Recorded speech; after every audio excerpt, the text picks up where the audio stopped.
All right, y'all, we've got 1 box of some rigatoni that I went ahead and pre-boiled right in here for you.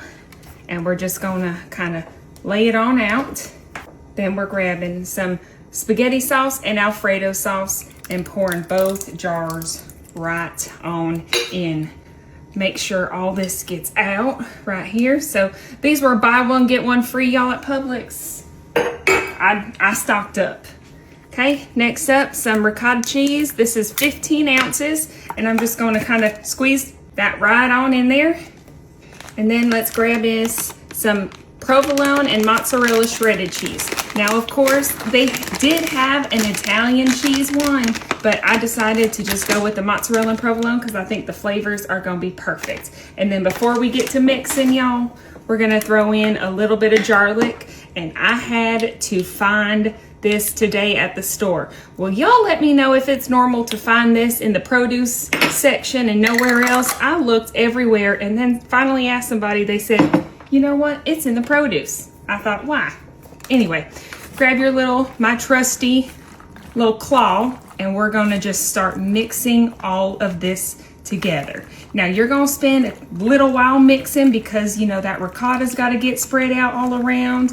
And y'all, if you don't like ricotta cheese, you can use cream cheese in this instead. You know, I know that some kids and some people don't like the ricotta because it's too fine and you need a little bit more of the chunk. So cottage cheese would work just as well.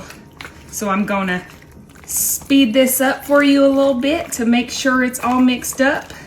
All right, I think this is about as mixed up as I can get it without ruining my noodles. So what I'm gonna do now is take a bowl. We're gonna get some Parmesan cheese, dump that whole thing in here, some Italian seasoned breadcrumbs, and y'all, we're just gonna kind of eyeball it, but a cup, 2 cups, however many cups that was. And then a little mozzarella and provolone. And then y'all, we have to get in with our fingers. Now you can, you know, do however of the crust that you want, but this is just how we made it growing up, and this is just how we like it. So this now is going to be the crust, and all we got to do is start shaking it on there. And that way it'll all get coated and covered. And then we'll spread it out just to make sure that everything gets even and we have good crust all the way through. Now, the best part of this recipe is, y'all, you get to make it your own. If you wanted to add maybe some Italian sausage, or you want to add some ground beef with the spaghetti sauce, y'all, go for it. The pasta is your oyster. Not sure why they say that, but still sounds good. Going in with a little parsley. And then, y'all, we're gonna get this baby in the oven. Our oven is set to 350, and we're gonna have this in there about 10-15 minutes, just enough that cheese gets bubbling.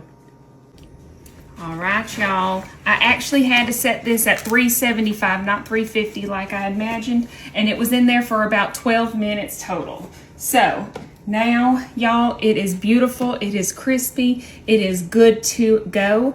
I am using this for a potluck, but y'all, we're gonna have to sample before we serve.